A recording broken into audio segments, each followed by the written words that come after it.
for continually in Fairfax County government and or statutorily require or necessary to continue operations and the discharge of this board's lawful purpose, duty, and responsibility.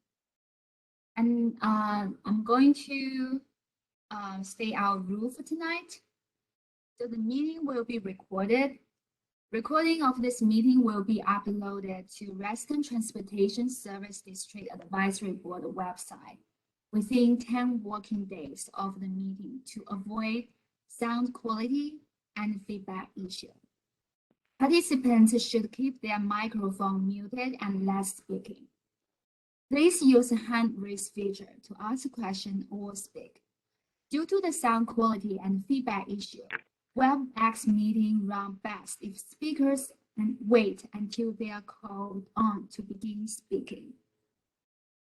At last, attendee may use the Q&A feature to ask questions during and after the meeting. So please do not use the chat feature to comment or ask questions. If you are joining us by phone, please hold your question until the end of the presentation. To ask a question, push *3 to raise your hand and wait for the moderator to call on you to ask your question.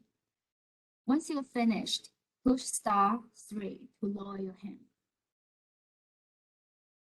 So, Madam Chair, I just finished our procedure guidance to have the virtual meeting and get us past the call to order on the agenda and also the roll call. And thank you very much for everyone's patience. I know it's a lot. So I'll pass to you to get the approval from our March 22nd spring Reston meeting.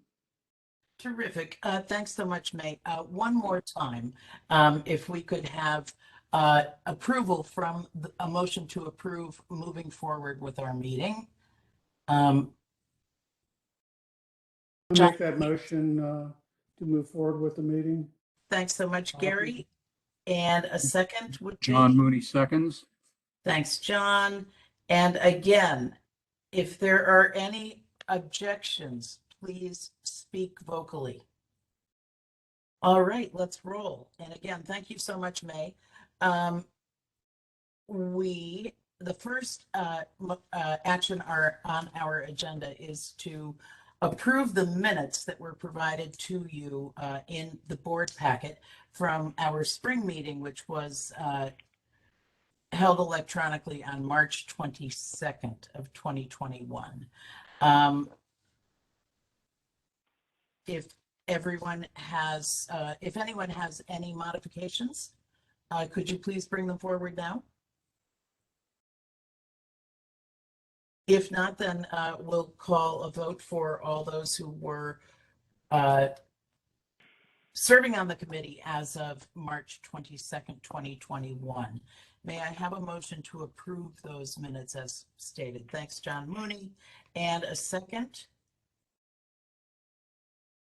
I'll second that. Is that you, Gary? Great. Yes, sorry. Thank you. No.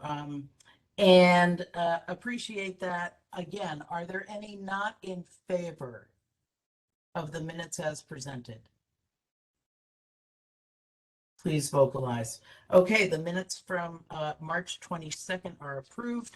Moving forward with the meeting, as we are still sitting in COVID protocol with this electronic meeting, I would like to present each member. I would like to have each member introduce themselves and say perhaps where they're from or why they are participating.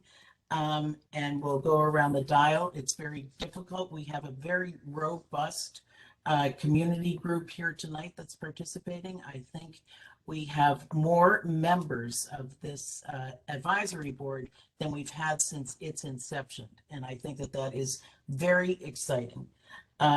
So if we can go around the room and spending a little special time on our two new members, Karen Mantila and Steve Coniglio, that would be terrific. I will start and then get off. I am Maggie Parker, and I am the chair.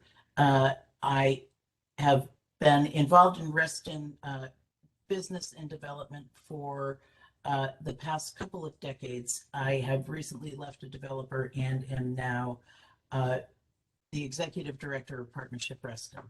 And I will turn it over. I don't know, Robin, do you have a better view of who's on screen or not? Or should we just scroll? Hey, I'll do it. Hey, John Mooney, please. Okay. Hi, everybody. My name's John Mooney. I'm a member of the Reston Association Board of Directors, and I am the Reston Association representative. Thank you. And I've been here since the group began. Yes, and we thank you, John. Gary. Hi, I'm Gary Maupin. I've been in Reston for 7.5 years, but Fairfax County since 1951. Moving from DC, so around for a while. And I'm been on this group for almost 2 years. And I'm the Reston Town Center citizen representative. Thank you, Gary. Hey, Joe Kozarek, how are you? Hi. I been living in Reston Town Center for 7 years. I work for Deloitte and got my booster shot yesterday and no side effects. Well, I hope you said no side effects. Glad to hear that. And hopefully we'll be together in the spring. Kelly. Kelly Westenhoff. I've been with this group since the beginning. I've lived in Reston for over 20 years now. And I'm the Reston homeowner representative. I think I might be the vice chair too. I can't remember, Maggie. Did we do that in the spring? We are fortunate to have you as the vice chair. Okay. So I'm in El Paso dealing with family stuff, but I'll stay on as long as I can. Thanks so much for joining us. Adam. Hi, Adam Rubenstein, representing the Hunter Mill District. I've been on the board for, I guess, since February, I believe. Yes, well, and we, not that we don't want to welcome you twice, we welcomed you in March, and you're recorded in the minutes, but thanks again for being with us. Michael. Hi everyone, Mike Schimmeldecker. I represent the Drainsville district. I live just outside of Herndon. I've been on the board 2 years and been in the Reston Herndon area for about 5 or 6 now. Terrific. Thanks again for your service. Peter. Yeah, this is Pete Henry. I've been on the board since inception. I'm a real estate developer and work with the learners to put together the Spectrum, which is next door. Thank you, and thanks for serving because you are a dedicated member and advisor to this. Let's see, where are we, Steve? Hi, I'm Steve Coniglio. Work with the private equity guys, own Hidden Creek Country Club and Charter Oak Towns in Reston and the Fannie Mae campus. And this is my first meeting. Very excited. Thank you for having me. Welcome so much. We're delighted that you're here. I am closing my. Bear with me as I scroll through. Well, I hear Maybe Robert me, Maggie, in the background. Yes, Robert, Yep. please. Yeah, this is Robert Gowdy. I think I've found my way here as the 2 roles on the executive director of the Reston Town Center Association, and also served as co-chair of the Town Center Committee on the Reston Master Plan Special Study Task Force now about 10 years ago, I guess, something like that, which plan is now being reviewed by the current task force that Supervisor Alcorn has put together. And I'm in my car on my way to the quarterly Virginia Commission for the Arts meeting, in which I also serve, which of all things is in Abingdon, Virginia. Why we are going to Abington, I don't know, but it's 5.5 hours away. Well, be careful. Isn't there a famous theater there in Abington? Yeah, there is. That's exactly right. That's why. But I'm bitter. It's a long drive. Yes, it is. Don't be bitter and tell us about any transportation issues that you want Tom to take up with VDOT while you're cruising down there. Angela, are you still on the line? I think it was Karen maybe on the line. I'm on the line. This is Karen. Sorry, Would you like hi, me to Karen. go? Yes, please. Oh, sure. My name is Karen Mantilla. This is my very first meeting, and I have not had a lot of background in state or local government. My background is from the Fortune 500 sector. I came from Simon & Schuster in New York City, and then started my own business in Washington, supporting the White House and Department of Defense. So very business background. That is so very welcome. And I'm sorry, you said that you are a Reston resident? Oh, yes, I am at the Reston Town Center. I have an HOA here, and I've been here 5 years. I love Reston. And when I was asked if I would be interested, I jumped at the offer, and I appreciate the opportunity to perhaps make any contributions that will work well for Reston. Thanks so much. We are delighted to have you step up and delighted that you chose Reston to live as the place to live. It is the place to live. And I did not introduce staff, which I do think would be helpful. Robin, can you run through staff? Sure. May, why don't you start? Yeah, so my name is May, and I work for Department of Transportation Coordinating and Funding Section. I started my job in 2020, so I've been here for about two years already. I'll pass to Smitha?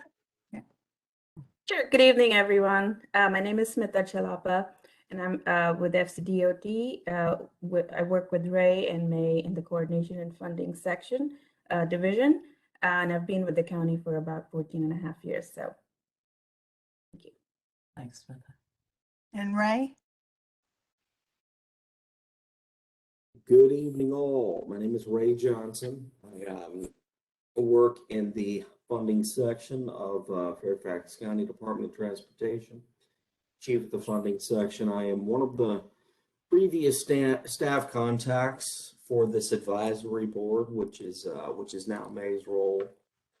Been with the county for about 17 wonderful years. Thank you. Oh, good, Ray. And then Susie.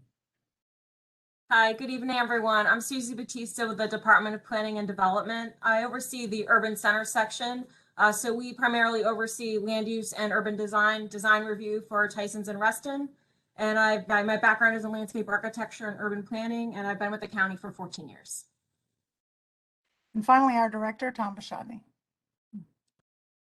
Good evening, everyone. I'm Tom Bashadny. I'm the director here at Fairfax County Department of Transportation. Have been involved in the development of the Reston Transportation Funding Plan and the implementation of the Reston Master Plan. And I've been with the county for 33 years, but I started when I was 5. So. And lastly, Robin, do you want to introduce yourself as well? Oh, sure. I'm just a behind the scenes person. I'm our head of communications, but I just love WebEx so much, and I love being with this group. So I just offer myself up to be the host behind the scenes. And she does a great job. Thank you. Thanks very much. I know it takes some time, but I feel that it's important to our communication pathways, and I really appreciate all of us taking the time to introduce ourselves. Additionally, we as the Reston Advisory Board here owe a great deal of thanks to transportation and of course DPD. They spend an awful lot of time on Reston. They spend an awful lot of time with us, and their mission is to really make our network as robust as it can be. So thank you all for attending our meeting tonight, and I will mute and gladly turn it over to the meat of the meeting. So again, thank you all.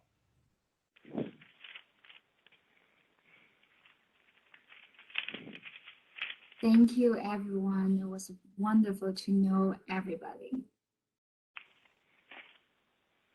Okay, so now it turns to our presentation today.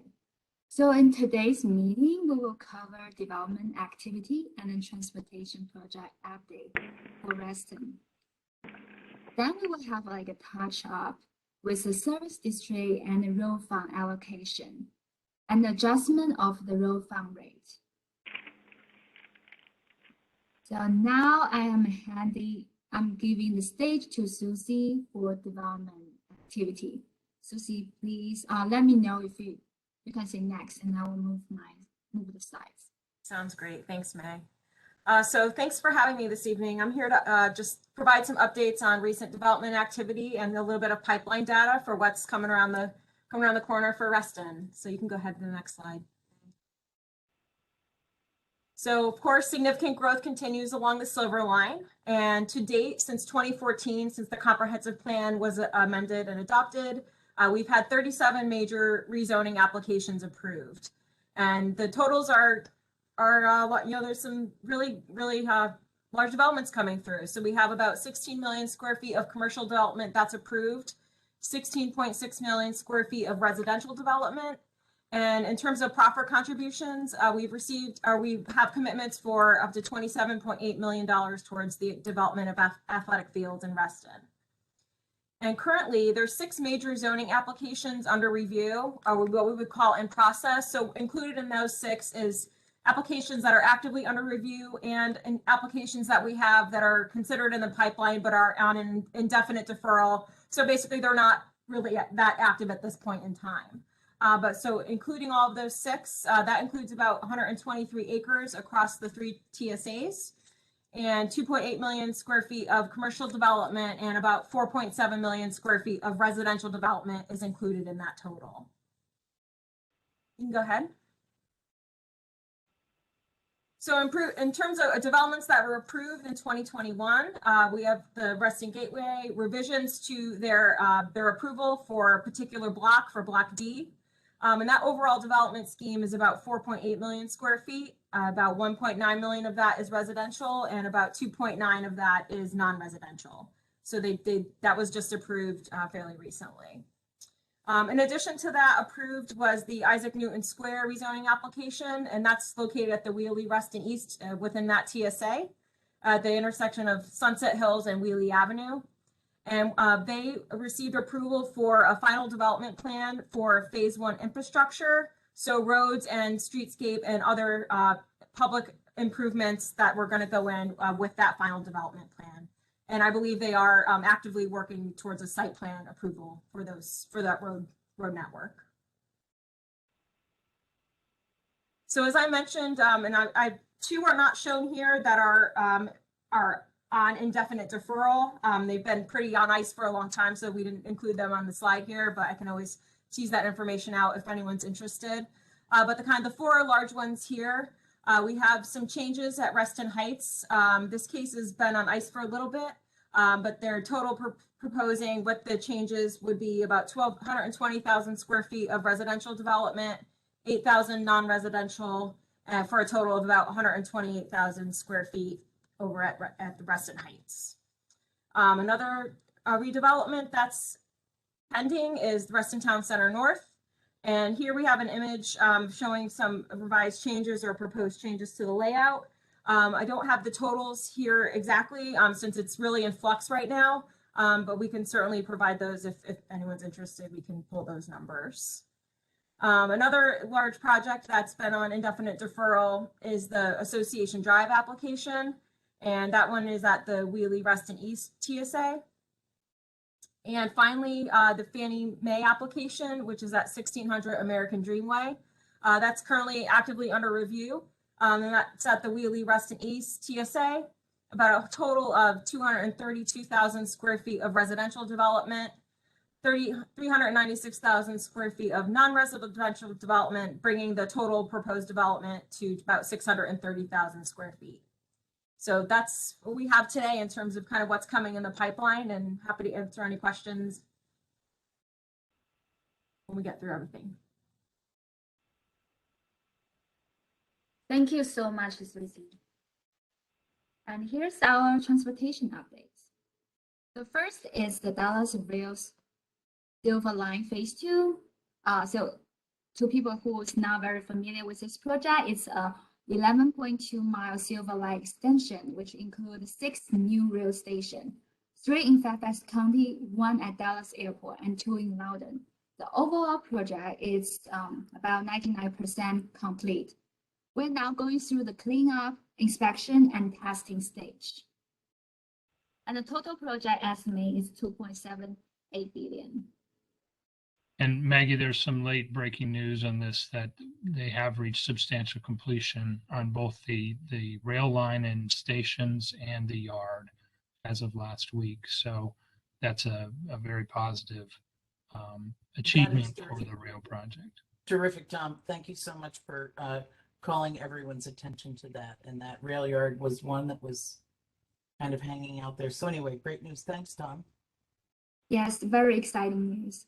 And here's some picture of the crew is doing the switch, the alignment, and also doing the escalator maintenance. And the parking garage is all completed. And you can see this is some picture of the parking garage. Tom, could I ask a question since you just mentioned this? This is Gary Maupin. So last time you were talking about it was going to be open in February 22. It's obviously not going to be then. When are you projecting that it will, the Silver Line extension, be open? Well, the ultimate decision is. That question was asked last time, maybe by Robert, I think. So the ultimate decision will be made by the Metro Board. By achieving substantial completion, Metro now has started or will be starting shortly their operational readiness testing. That's going through and making sure that everything works the way it is supposed to work. They'll be running test trains. That process typically is somewhere in the 4 to 6 month range, but the ultimate decision on when the line will open is a decision of the Metro Board. So in the range of 4 to 6 months from now, they should be in a position to actually set a date and open the system. So that's about the best I can tell you, because the actual date will depend on how the testing goes. If the testing goes really well, then it's probably in the shorter part of that. If there are some issues that are identified as part of the testing, then it may be towards the longer part of that range.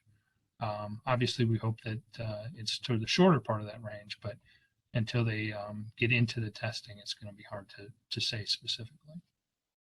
Thank you very much. And Tom, if I may add to your excellent statement, the other thing that I found interesting in looking at the testing is that these stations need to be introduced to every public safety person in the jurisdiction.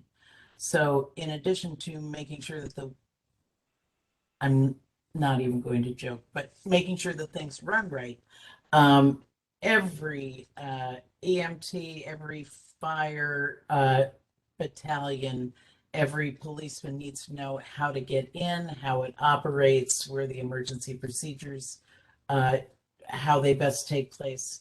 So that wouldn't hold anyone up from operations, but it is something to consider. In addition, Metro has to hire a couple thousand people, 1,500 people to work this line, and they all need to be trained. So in addition to the operations and safety of the train itself, there's a whole lot of behind the scenes activity that takes place. Thank you. That's correct, Maggie. And this is Joe Casara. These stations have been completed for a couple of years now. What's the plan to make sure they're up and ready? They've been done, they've just been sitting there. Well, they appear that they've been done, and they are at this point done, but they have been working on details for probably the last 6 months or so. So it isn't like they've been just sitting there fully completed for a period of time. They are complete, substantially complete at this point, but anytime you open a new building, and one building alone takes time to get commissioned and ready for operation. This project literally has dozens of buildings when you take into account the stations, the yard, the equipment buildings, and all that. All those have to go through another round of testing as Metro is accepting them for operation. And like I said, hopefully everything will go smoothly because there has been so much time taken in the construction and development of these facilities.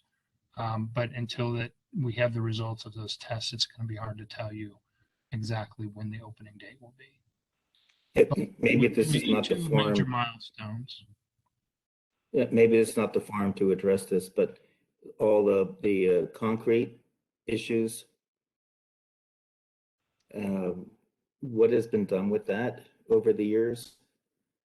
So the concrete issues, and I don't want to delay too much from going through the rest of the presentation, but the concrete issues, they have applied two coats of sealer to all of the panels. There is an agreement that sealer should last approximately 10 years, and the contractor has set aside money to allow Metro to reapply that sealant to the concrete after 10 years, and then subsequent 10-year periods to ensure that the useful life is achieved. So if you want to continue. Thank you very much, Tom, for all the answers. Yeah, so the picture appears like they are all done, but actually it still needs some work inside. Here's some pictures prove that like there's still work for the platform ceiling and spare machine installation, and also screen wall work. And here's also a picture of the rail yard, and also a picture of the car wash and the electrical testing. And the Dallas Corridor Metro Project intersection improvement actually including 3 projects here, so which is Reston, Parkway, and Sunrise Valley Drive. Sunrise Valley Drive at the Herndon Station site, Roanoke Drive, Sunrise Valley Drive, and Almond Heavy Drive. All of the intersection improvements were completed. The last one is waiting for secondary street acceptance for Almond Heavy. And the 2 more stations, the Sunset Hill Road at Reston Town Center Station and the Fairfax County Parkway at Sunset Valley Drive. This 2 intersections have also been completed.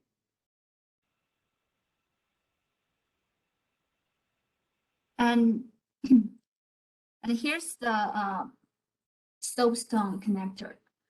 So this project is extension of Soapstone Drive from Sunrise Valley Drive over the Dallas Toll Road to Sunset Hill Road. Provides additional multimodal capacity on the new north to south alternative. The project estimate is $235 million.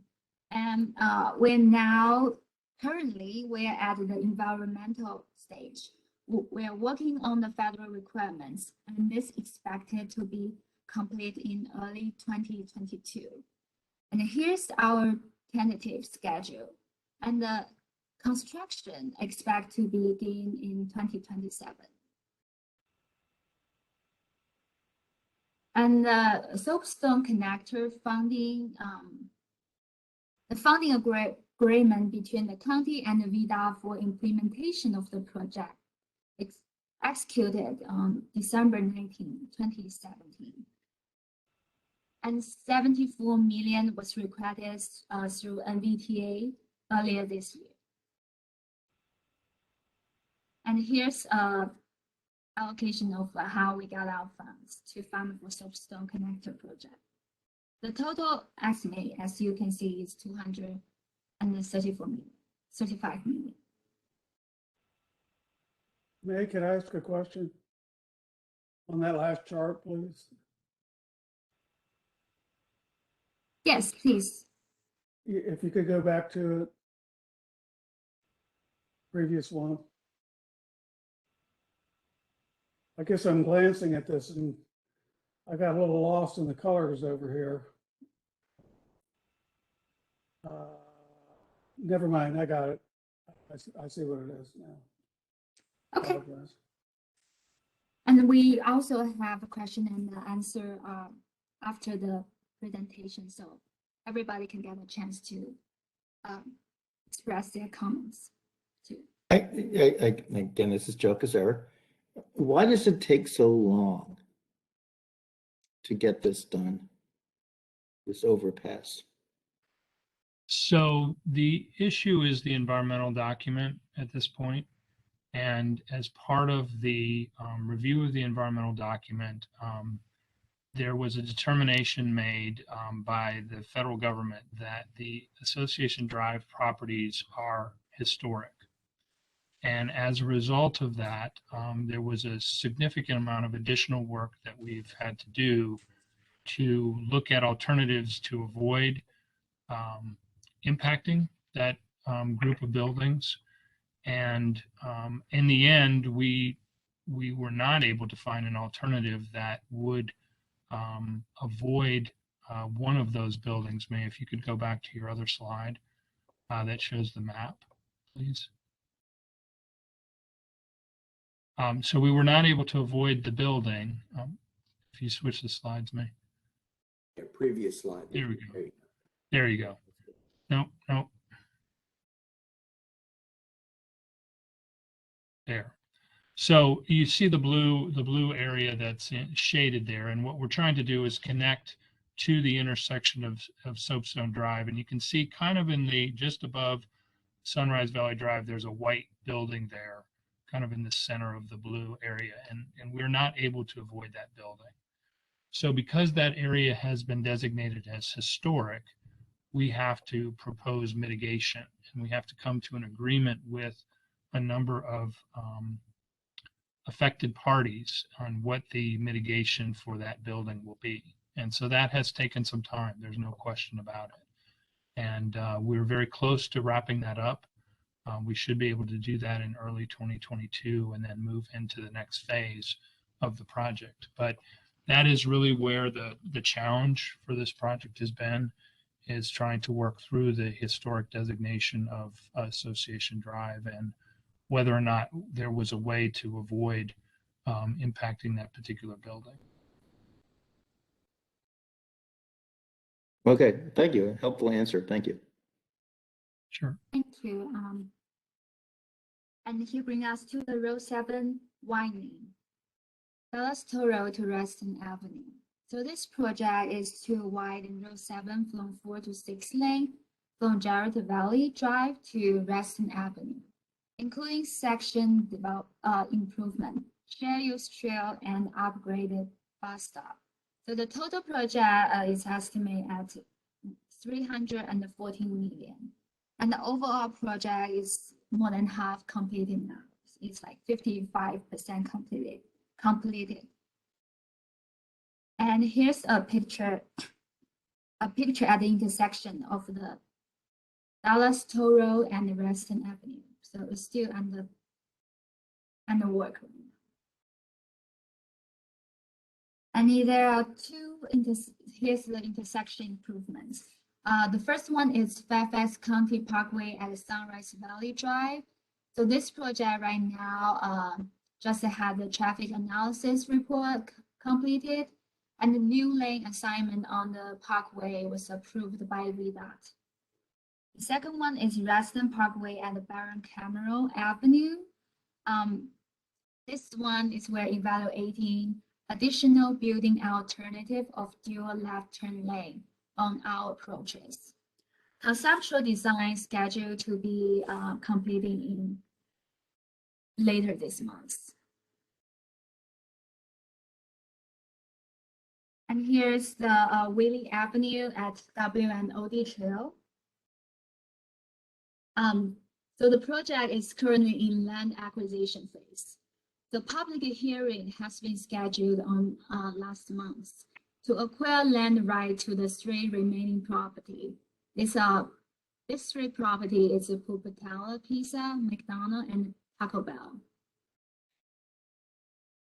So the construction will begin, we estimate will begin in October 2022 and should be completed by October 2023. And here's the project website. And if you are interested in more about this, please go to the website and find out more about it. And here's a picture of the proposed pedestrian bridge over Wheeling Avenue North. Pardon me, May, can I ask one question, please, on the previous slide? I'm unaware what happened at the public hearing in November. So Maggie, the board did approve the acquisition of the three pieces of, not full acquisition, but partial acquisition of property from each of those three. And so that land acquisition will be finished in about a week. And at that point, all of the land rights for this project will be secured. As you probably know, those of you who travel around in Reston probably know that there's been a lot of work on the utilities. Dominion has completed their work to relocate transmission line. And so the next step really is to start the bidding process for the project. So all the utilities, the rest of the utilities will be finished by the spring, and then we'll begin construction next fall. It'll take about a year to construct. So major hurdle is just about accomplished with the land acquisition, and then the utilities will finish up in the spring. Well, congratulations, Tom. Nice job on that. And this is exciting news for us. Thank you. Absolutely. We're really looking forward to this project. It's going to be a great project, both for the pedestrians and bicyclists, but also for the motorists. Absolutely. And worried about hitting somebody coming around the corner there. It is very concerning to me, who travels it often. And additionally, it's a Reston project, but it is a regional impact because of the volume. Yes, absolutely. Yeah, anyway, thank you. Right. Yes, utility is definitely the baseline of the construction. Okay, so now bring us to the active transportation. So we have excuse me, I'm sorry, May. I didn't mean to take away from the beauty of your final design, which I know you worked on. Can you go back one slide? I mean, it's going to be a very handsome addition to the landscape. And DOT worked very hard on that. It is gorgeous. Thanks, I'm done. Thanks for your clarity. And this is what is right now, it's a crossing that you have to be careful when you're bicyclists going over that right now. Exactly. Yep. And then the fire station, the new fire station is right behind that. Yes, that's correct. Looks very nice. Yeah. And We're we looking need to forward to celebrate this. these things when we are around in our community, and it's very easy to be a naysayer, but these are very positive projects that have big impact. Yeah, it is. We're really looking forward to this, and it definitely will add more safety and more convenience for pedestrian and also like bicyclists. So here's our active transportation. So we have 28 was completed and 14 is underway. For people who are more interested in the detail of those active transportation project, I also sent out the Hunter Mill project status report, and you can refer to that report and to know more detail about the project estimate and the status on the report.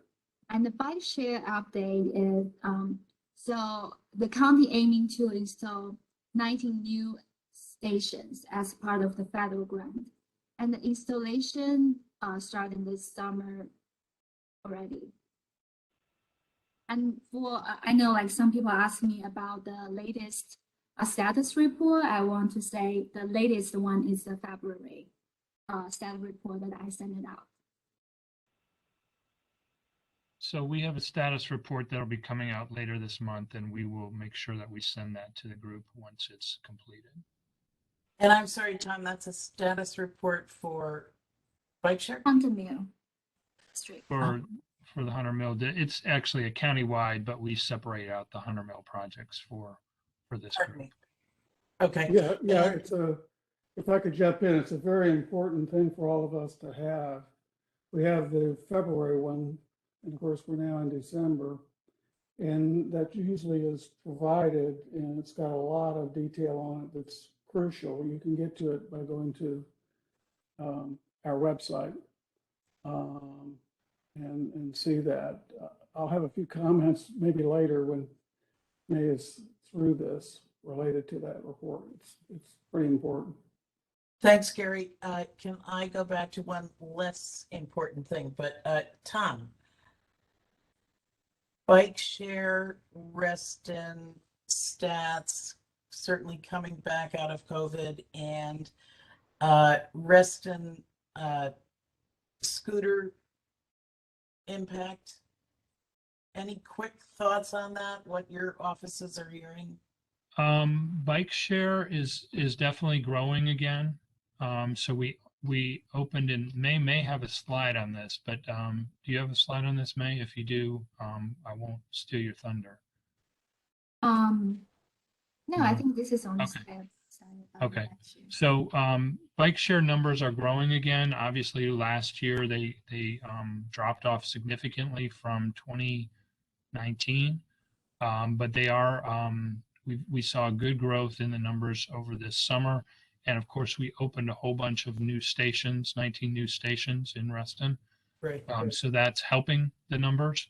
I haven't seen an update yet for November, but that should be coming out soon, so we can assess where things are with that. Scooter information has been spotty. There has been some scooter activity. There's 2 companies right now that have are providing scooter services in Fairfax, but it isn't. It hasn't been pervasive. Their scooter use has not been pervasive. Certain parts of the county, Centerville in particular, has had a lot of scooter use. There's been a lot of scooter use around the George Mason University area, but it hasn't been as popular as it is, for example, in downtown DC or anything. But I haven't seen any specific numbers yet, but when we do, we can pass those along. I don't know that it's that important. It's just understanding how these things take hold and move. Complaints about scooters, have you been receiving any? They don't come directly to our office. There have been a few complaints, but it hasn't been like a landslide of complaints. Obviously, the most frequently one that we receive is, people just leaving them in the middle of the sidewalk or leaving them, where they shouldn't be, instead of, kind of parking them at the curb or somewhere that's very appropriate, I guess. In the middle of the bike lane? No. Yeah, not a good place. Thanks, Tom. Yes, I'm sorry, it's Robin. Would you mind saying what slide you're on for the phone, people on the phone, they just so they can know what slide to follow? Okay, sorry about that. So we are on 27 slide 24, and we are going to slide 25. The town center parkway and the plans. So yes, Maggie will definitely share with you when we have more update for the bike share and also the scooter solution.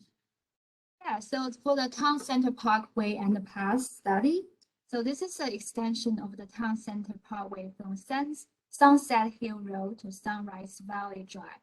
So this is part of the comprehensive plan and trying to enhance the connectivity through the transit station area. So the total project cost for the study is 168 million, and the study completed in July 2021. And the public information meeting was held earlier in April this year.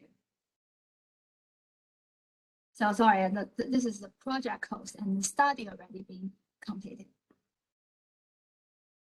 Also, so for the last slide of the project update, I want to introduce the Reston Transportation Data website to all of you.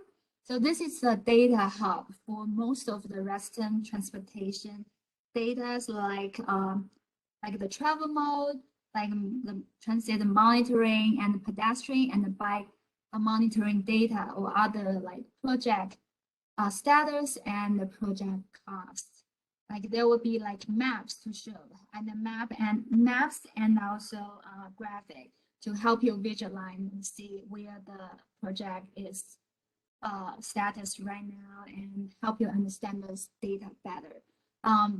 This is the link is on the slide, and also you can also click through the PDF.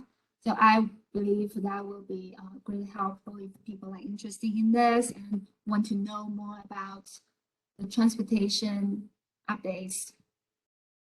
Yeah, I think it's a very helpful website. The staff did a good job. I'm sorry, I have to interject one more time. To our terrific members of this advisory board, you may have already seen it, but if you've not, the Reston data visualization, I don't know, spot on the Fairfax County website is phenomenal. It is an incredible link of GIS with regular information, and as a tool, you can do virtually anything with it. So I would encourage you, in addition to going to the Transportation Data Hub, is just to go to Reston Data Visualization, and if you search that on Google, it will bring you to the Fairfax County website and the link. It really is phenomenal. And Maggie, Susie Batista is what coordinated that. So Susie, I don't know if you wanted to add anything else in terms of the other data that's there on various development cases and other aspects. So we're going to be moving forward to now kind of adding some new data sets.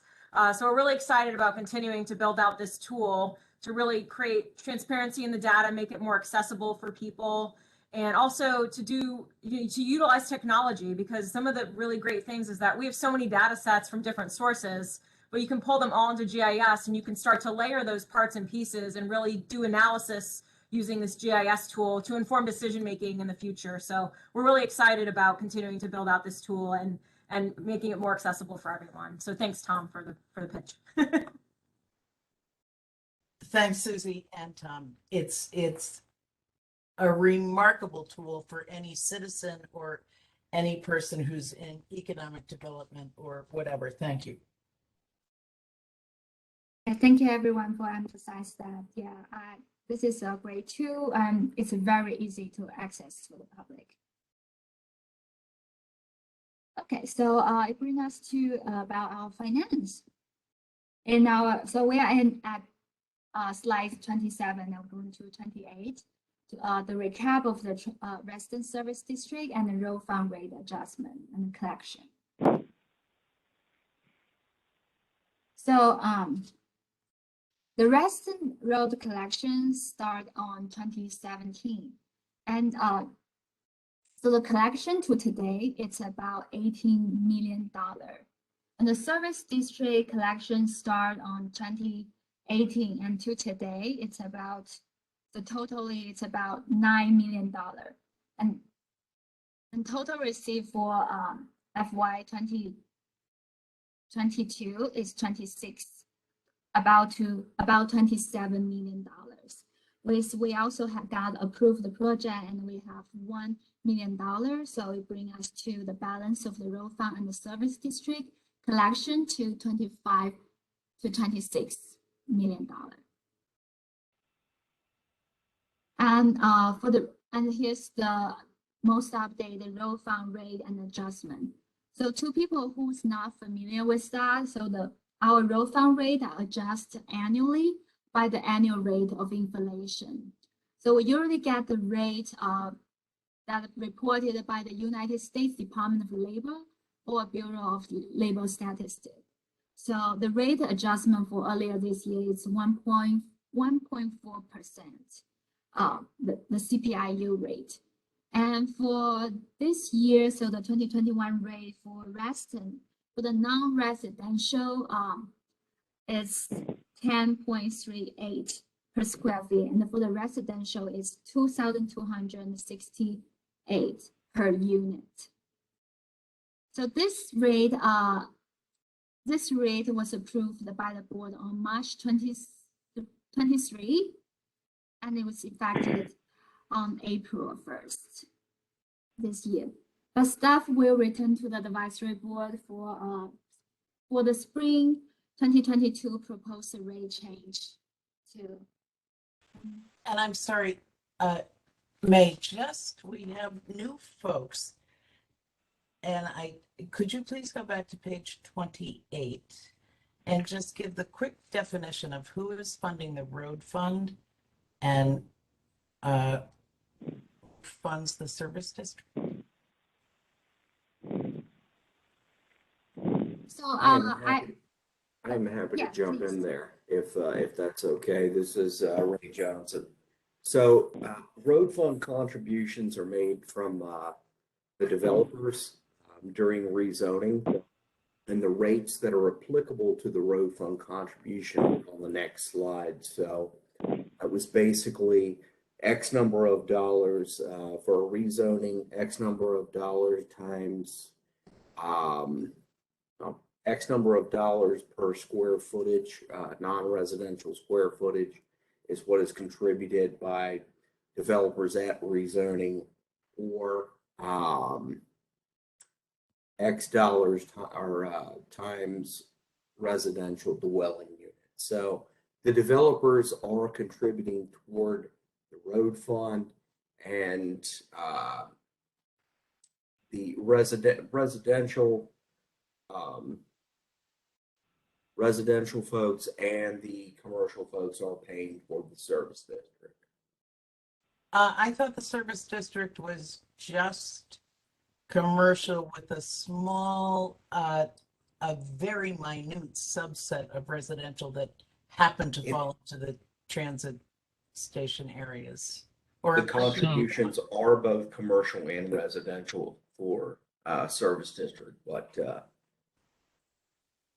I don't know the exact percentage breakout, as in how much of in any given year is coming from residential versus commercial, but we can get that information and get back to you.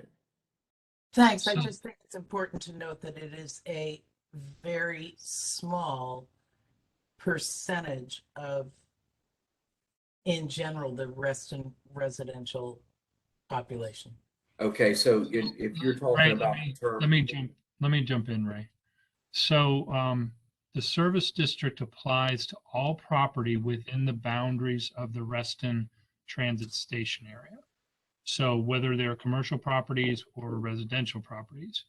In the past, most of the property within the transit station areas has been commercial property, office or retail in general, with residential around Reston Town Center. But obviously over the last 7 years now, since the plan has been adopted in 2014, more residential has been built within the transit station areas. And so that residential is subject to the service district tax. So does that help, Maggie? It does help, and I think it helps. Yes, it does. Thanks, Tom. But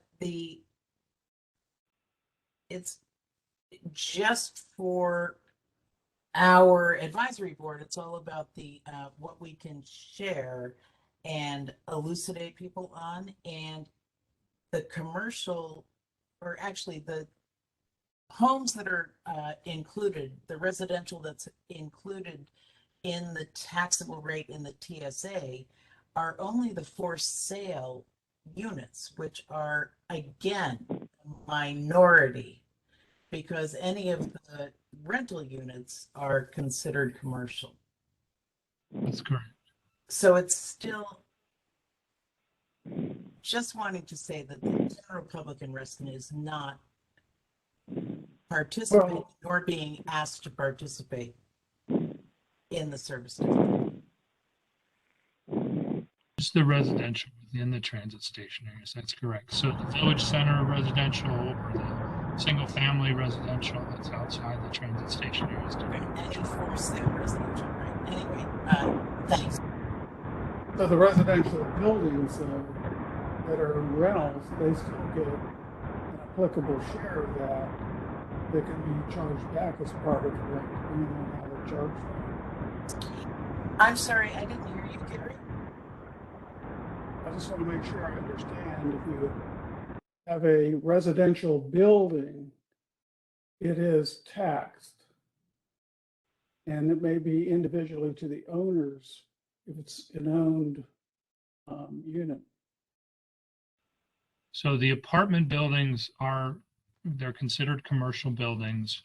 The value of those buildings is taxed. And so the owner of those apartment buildings does pay the 2.1 cents per hundred on the value of those apartment buildings. Yes, that is correct.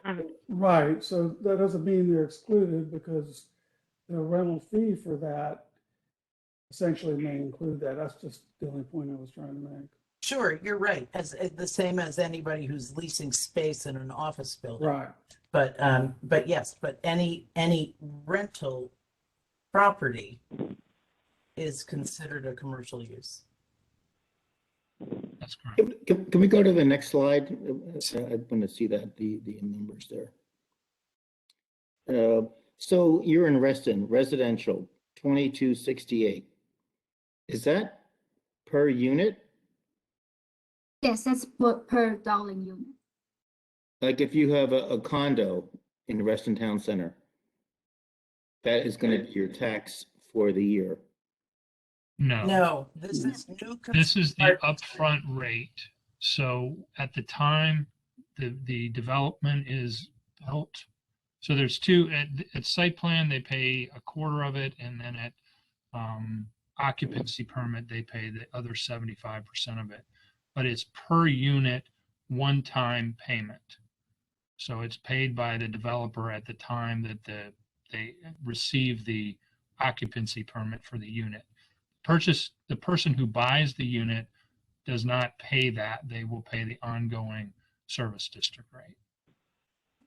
So don't worry, Joe, to pay that much money. And it's a one-time. No, you may want to look at the ongoing rate, which is not on this chart. I don't think it's on the next one. But may I ask a question? This is Karen Mantilla. Yes, please. Oh, thank you. Yeah, I'm going to need some time to review all of this, but I just had a question because on the commercial corporations that are all in Reston and the number of employees that they have staffing for. I'm sure many of them do not live in Reston and use the transportation services, and I was wondering how those commercial organizations like Rolls-Royce and all of the major Oracle, everybody who has employees, is their taxing different? So on all property, whether it's residential or commercial, there is a service district that is 2.1 cents per $100 worth of value. That is Of the paid building? of the value of the building, yes, the building and the property.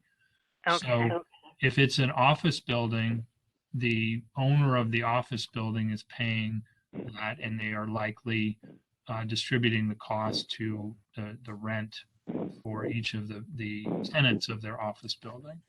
I So see. So that is how they would contribute to the I see. transportation improvements. I see. Okay. Thank you. Yeah, I was trying to figure out with all of the employees traveling how that might impact the transportation costs. Well, as part of the rezoning, many of the developers also have what we call proffers for transportation demand management. And so they do come up with strategies to reduce the number of single occupant trips that might be serving I see. to and from their building. Well, thank you. I was just trying to reconcile that. You're welcome. And here's our assessed value history. So it starts from 2018 and 2019 and to 2021. Now we have 3.79% for the assessed value. And now bring us to the question and answer section. I know most of us. I have a few questions. If we could go back, you don't even have to go back, May. But the town center underpass, a number of us that are, I guess, on the distribution list for the town center underpass, including John Mooney.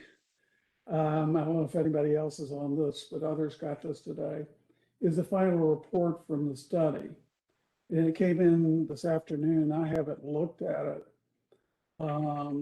Can Tom, maybe you give us some kind of synopsis of what that says? I mean, it just literally came this afternoon. Well, I haven't read it yet either, but in general, what it talks about is the feasibility of constructing a 4-lane facility underneath the toll road. And when the Dulles Rail line was constructed, we actually accommodated this facility underneath the rail line, so we don't have to disrupt rail traffic once it starts to build the underpass. But essentially, the report assesses the feasibility of constructing the underpass and making the connection between Sunset Hills and Sunrise Valley Drive. It assessed what impacts are on the adjacent properties, has some cost information, which may update this cost information here, and it talks about the next steps, which is to get into the formal design of the project. Well, it's such an important, why I'm asking is because it's such an important project. It's, a major deal and a high priority, and that, could affect this cost. And generally, I assume it's a positive report. I guess that's what I'm trying to get to is maybe we could get, I mean, some of us have got this and haven't had a chance to look at it. I don't know if John Mooney's looked at it, but it would be nice to have your view of this, Tom, maybe, and others to know what that ends up to be, so it can be communicated, because it's an important project here, and we just have a major piece of the material for that project delivered to us today. Sure. Gary, we can put some had a chance to look at slides. it. Yeah, I don't think any of us have had a chance to look at it yet because it's just coming out.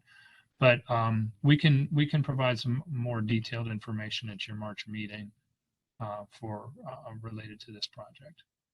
Ultimately, the study said it is feasible, though, so that's the good news. That the project is feasible and it can move forward into design. Okay.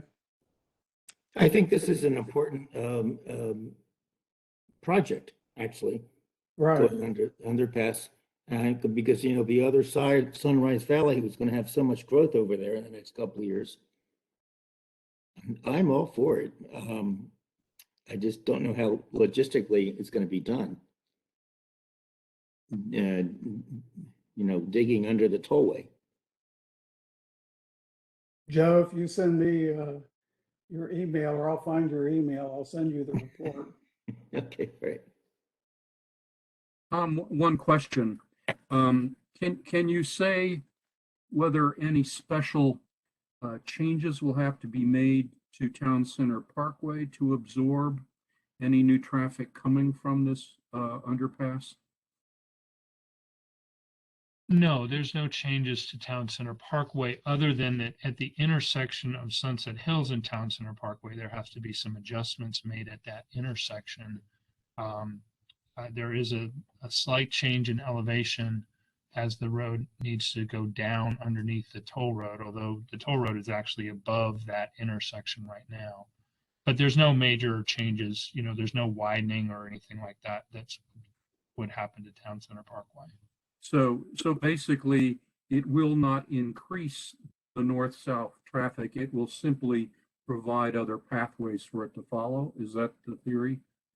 Well, right now, if you want to cross the toll road, you have to be on Reston Parkway or the Fairfax County Parkway. And this essentially allows some of that traffic to go through a new connection here. So it will reduce the impact of traffic on Reston Parkway and Fairfax County Parkway. Okay. It spreads the traffic out. Right. So That's there's what I was getting at. I just wondered whether it might, you know, the old maxim, build it and they will come, whether that might actually increase the aggregate north-south, south-north traffic. You know, the projections for traffic for the build out of the comprehensive plan were what was used to size all of these facilities. So that was the guide that we used to figure out how many connections, additional connections we needed to cross the toll road. And there were three, if you remember, Town Center Parkway, Soapstone, and South Lakes were the three new connections that will ultimately be needed to serve the development. Thank you. Sure. If nobody else has a question, I have another one. Let some others go first if you want to.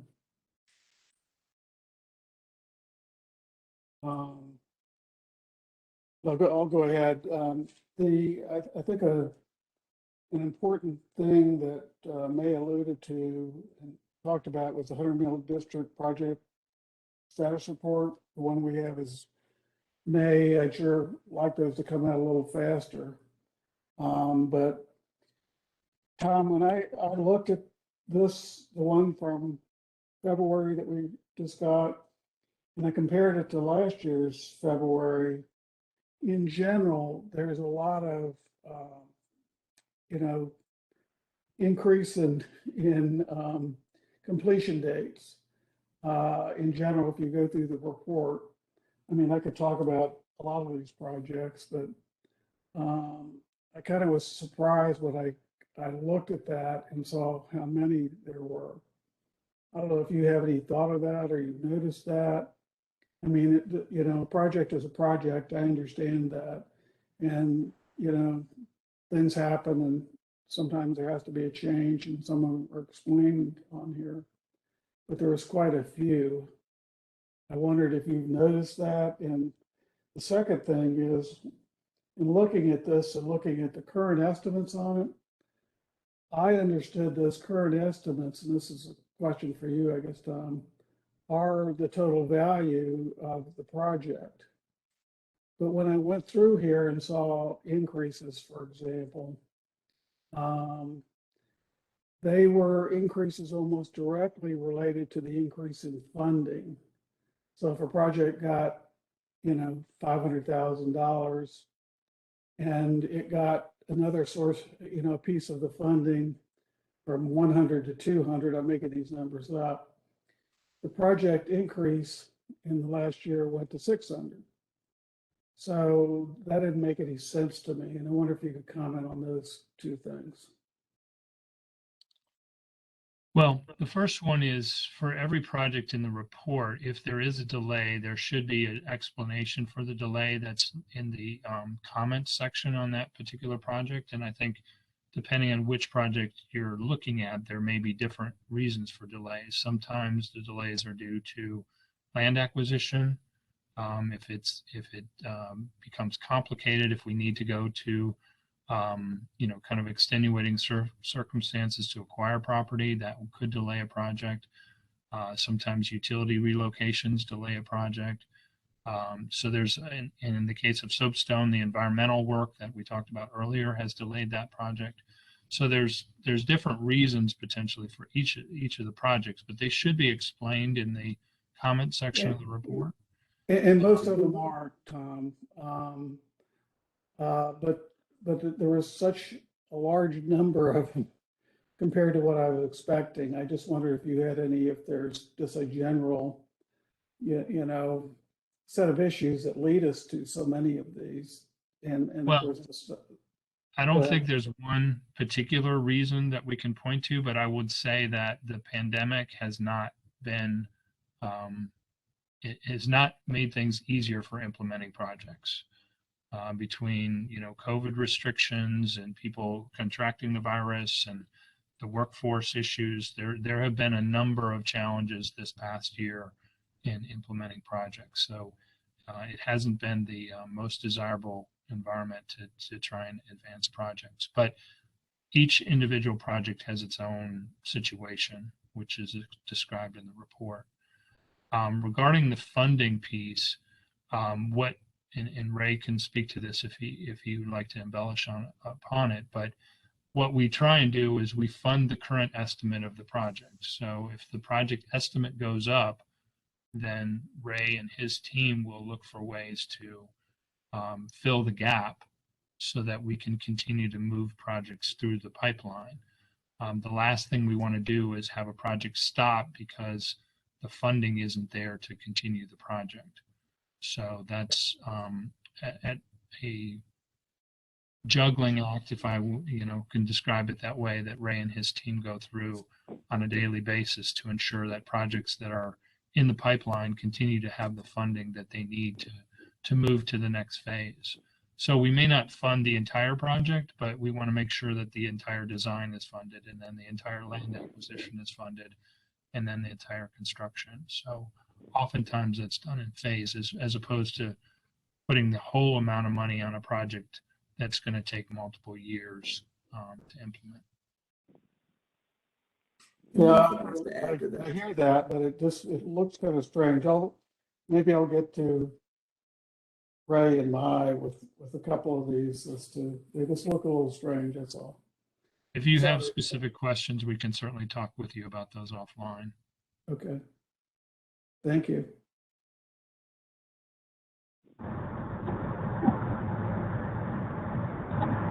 Madam Chair, this is Robert Gowdy. Would I be recognized for a question? Please, Robert, but you must give us your GPS. Where are you located now? Still 2 hours away, it seems like. I don't think I'm making much progress. Oh, my word. Please. Although 81 is full of trucks as predicted. You didn't have to pay a toll. This probably isn't the right forum for this question, but it's relevant to our work. And that is that all of the experts that we heard, the original Reston Master Plan Special Study Task Force some 7, 8, 10 years ago that resulted in the 2014 Comprehensive Plan, including DOT.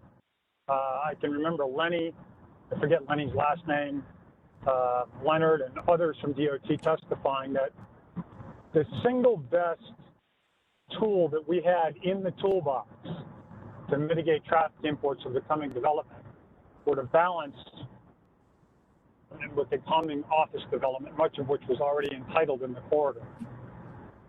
And coming out of the Town Center Committee report and finding its way ultimately, I believe, into the comprehensive plan, was a formula that there would be at least 50-50 per square foot residential to office and all new development in the transit station areas. And then as you moved away from the transit station areas, residential development would increase. There are those who, in my opinion, misguidedly are seeking to curtail residential development at the moment. But to the best of my knowledge, the comp plan hasn't been changed on that. Those guidelines are still in place. And I don't think those numbers are holding at all. And I'm wondering, Tom, I gather it's not DOT, and maybe this is more a planning department question, but who within the county is advocating, if anyone, for holding the line on the 50-50 ratio on residential to office on new development? And is this even a metric that anybody considers relevant anymore? Well, I don't think, and Susie may want to comment upon this as well, but I don't know that anybody is specifically focused on the 50-50 ratio at the moment. But I would say that most of the development that has occurred, not exclusively, but the majority of the development that has occurred so far has been new residential in the transit station area. And so that is working towards that goal of balancing the trips, essentially, so that people can come out of their residential building and walk across a street or a plaza and go to their office, so they don't have to be driving.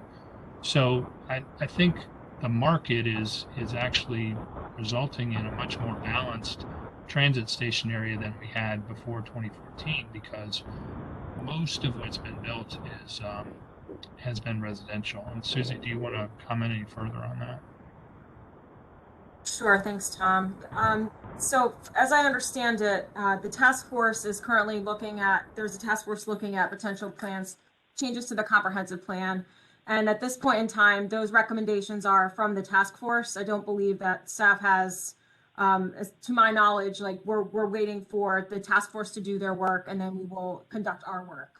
So really at this point in time, I'm not aware of any staff recommendations that have moved forward. Yeah, but Susie, I mean, there was work done by the prior task force, and those metrics were part of the comprehensive plan, and they have not been changed. And I don't think current development levels, well, Tom, of course, is right. Yes, there is a lot of residential being entitled. It's not keeping with the 50-50 ratio. It certainly isn't at Wheelie, and I don't believe it is a town center. So I'm just wondering if there's been a change in policy on that, or if that's no longer considered relevant. Robert, if I can just speak as a very much layman to your question, which is valid. The goal of the previous task force was to achieve a 50-50 complement in the TSAs, which had been prohibited from any residential before the comprehensive plan change that task force initiated. Zero residential in the TSAs prior to that comp plan change. So therefore, that was the race to the planning commission for redevelopment that would include office, residential, and commercial toward that desired mix of 50-50. And of course, the planning commission approves what is presented. Sometimes those things modify, but they only modify through another submission to the planning commission. So the goal still is 50-50. And, you know, we appear to be cut off from any changes to residential and residential rezonings outside of the TSA, but that is the goal. And it, given the numbers, that is the balance: office square footage, residential units approved. And the other thing that we don't see as a community is when they're allowed to go forward.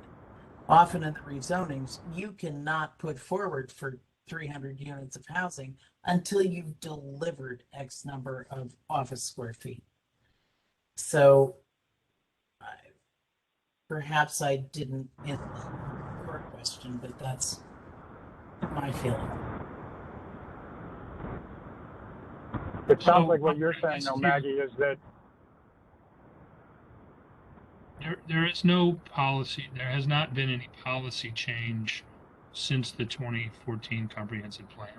There is an ongoing task force that may make or is preparing to make recommendations, and ultimately if any of those are to be adopted, they will need to go to the planning commission and the board for action. But there's been no change to the guidance from the comprehensive plan from 2014. Thank you Tom. You speak to fact and I speak to theory, and I appreciate that because you're darn right.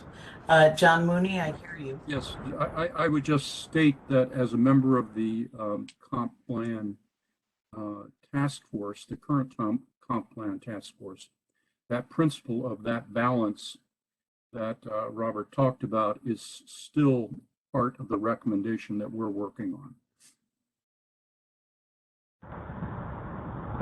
That's good to hear, John. And I just wonder, I mean, he is saying is it sounds like Maggie feels, yeah, not only is that principle still intact, but it is being adhered to.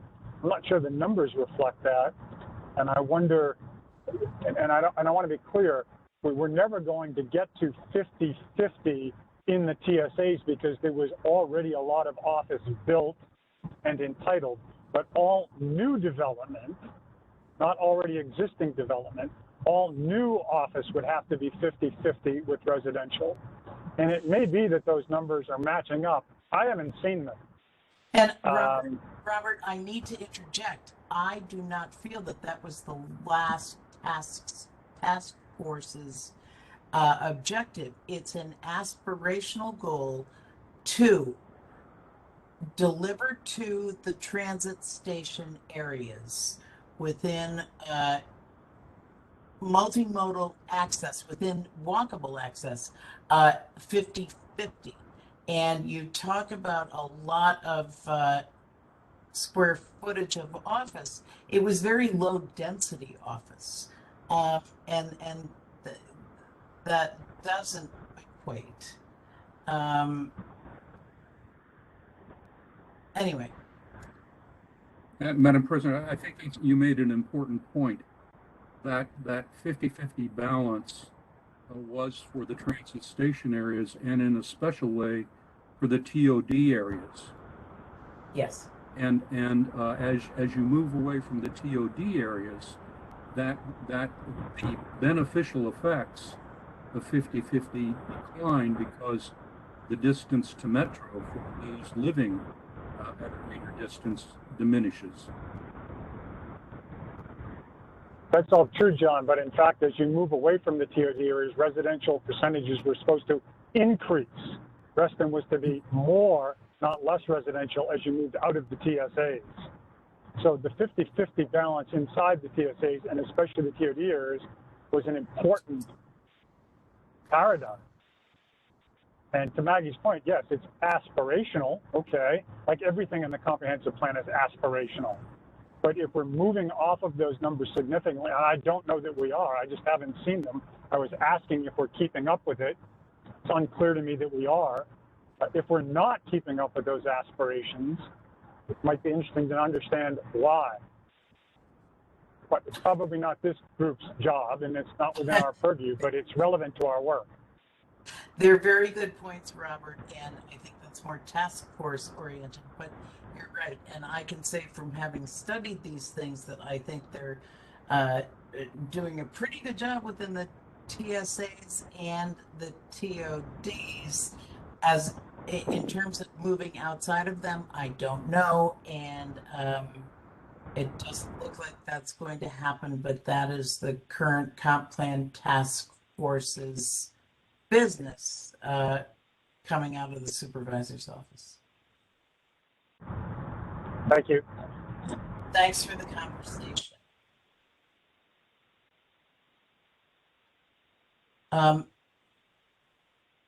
Are there any other questions or discussion? We are fortunate again to have the county here on hand. Is there anything else that anyone would like to ask? Maggie, hello. This is Karen Mantilla again. I do have one very high-level question I would like to ask Tom if he has any information.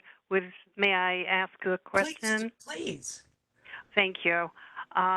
With regards to the infrastructure bill, I read the letter from Mark Warner, and I was wondering if you know or have any advanced information or current information about the allocation for Fairfax County and Reston. So the allocation is largely to the states. Right, which will distribute to the different areas. I think I read that. Right. So the state distributes transportation dollars through a process called Smart Scale. Okay. And so as part of that process, the county applies for money and we compete for funding with other jurisdictions across the Commonwealth. What the new infrastructure bill will mean is that the state will have more money to allocate to projects. So that should be positive overall. So there'll be more money coming to the Commonwealth and as a result, more money coming to Northern Virginia. But it is a competition. And so we will have to be applying for projects and we continue to apply for projects in Reston, including Soapstone Connector and Town Center Underpass, as well as others. Is there a timeline since it's a competitive process and this bill is relatively new? Yes. So the guidance, USDOT is supposed to issue guidance within 90 days of the passage of the bill. So it's been about 2-3 weeks already. So we should get the guidance probably in the February timeframe. And that will be just in time for the next round of Smart Scale, which is the state process.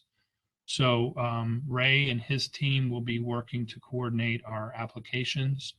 The pre-applications are due in March of 2022, and then the formal applications will be probably July or August of 2022. The state will then go through their process, and then spring of 2023, they will tell us which projects they recommend. At that point, there'll be a public hearing, and then ultimately in June of 2023, they will award funding to those projects. So we still have about a year and a half before we actually see that money in projects. But the process, the timing is actually very good for the state process, which will be starting in March. Well, thank you. That's very helpful information to know in advance on the timeline. Sure. Thank you.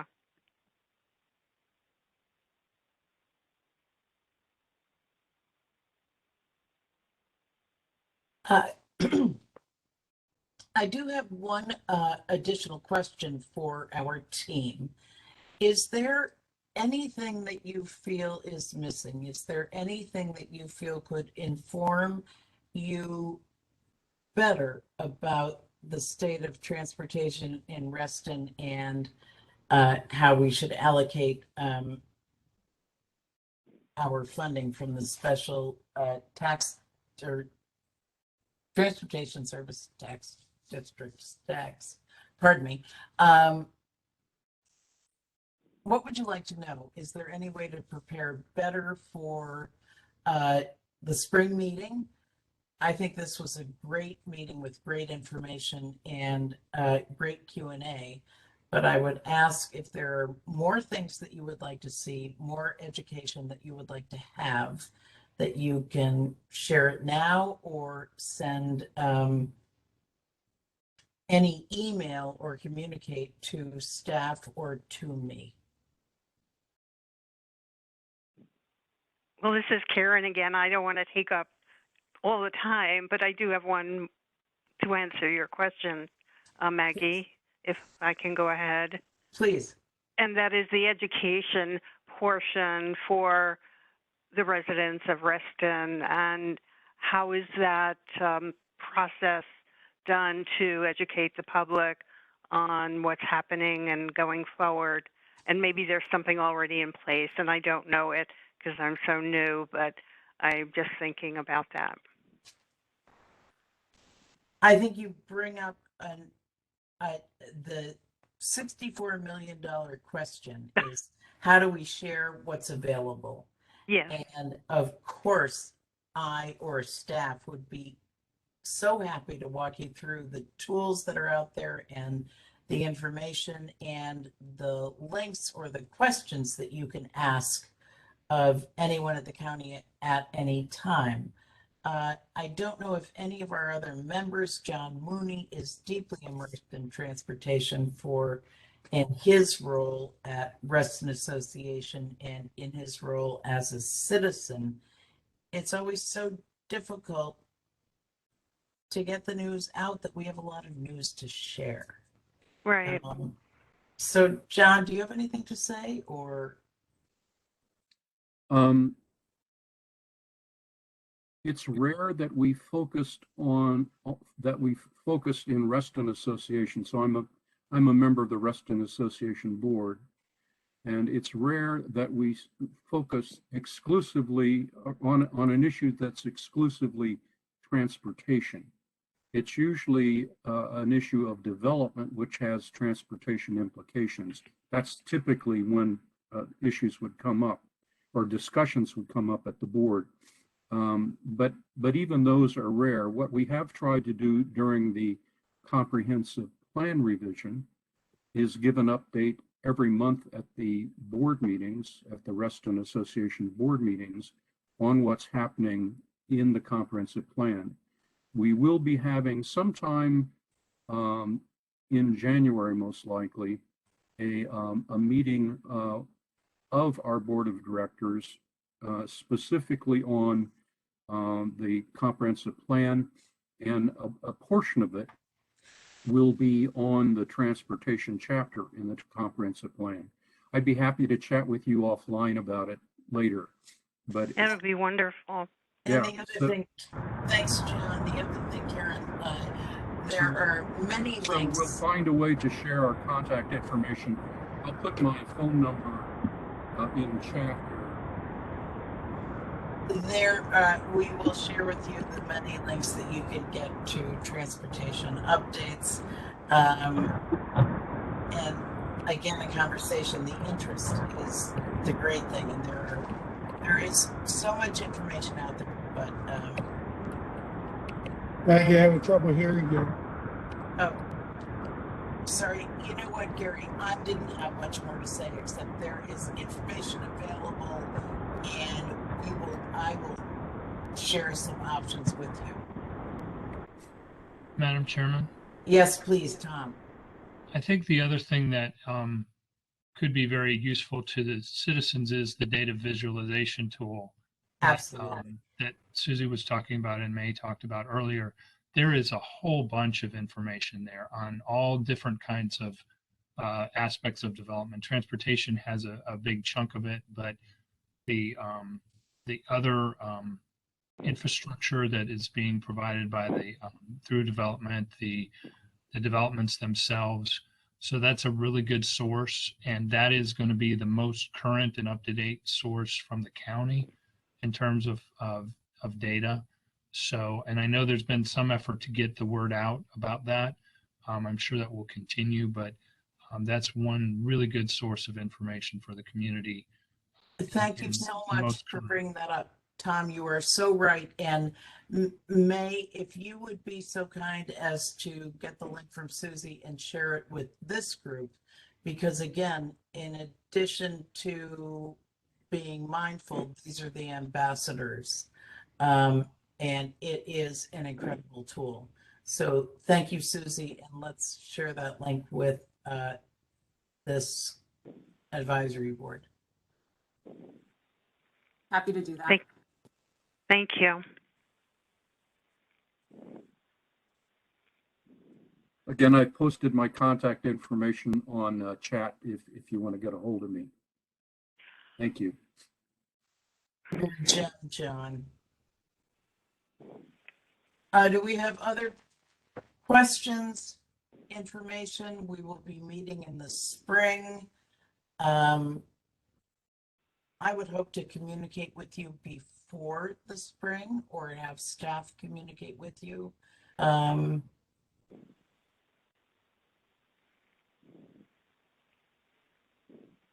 If we are all content and appreciative of our meeting,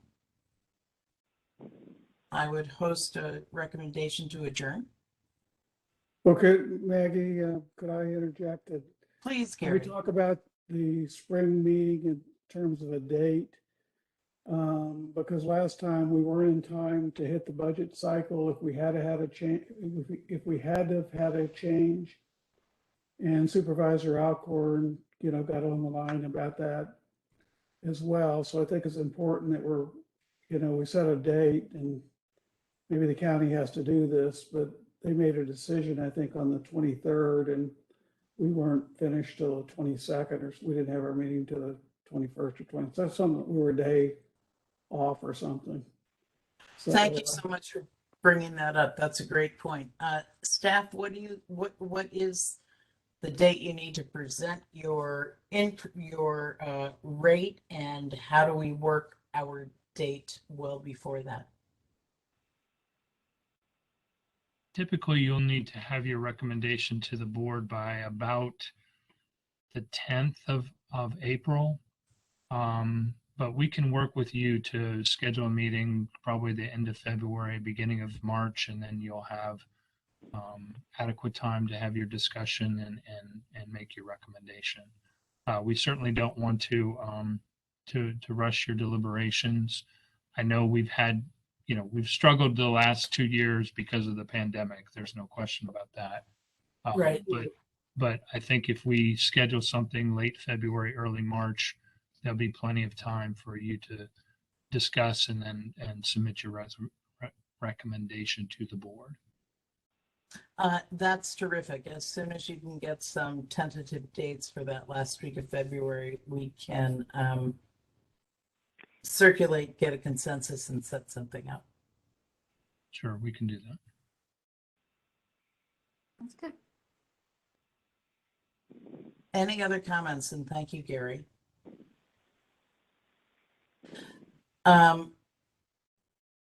I know that we will have a motion to adjourn and a second and approval, but again, thank you all for serving. This is a great, robust committee, and thank you, staff, for giving Reston as much attention as we feel we deserve, and it's great to work with you all. Thank you, Maggie. Thank you, everybody. Thank you, Gary. Thank you. That was the Thank you, motion to everyone. adjourn and approved. Goodbye. Thank you. Well, have a good night. Happy holidays, everyone. Happy Happy holidays. holiday. Bye.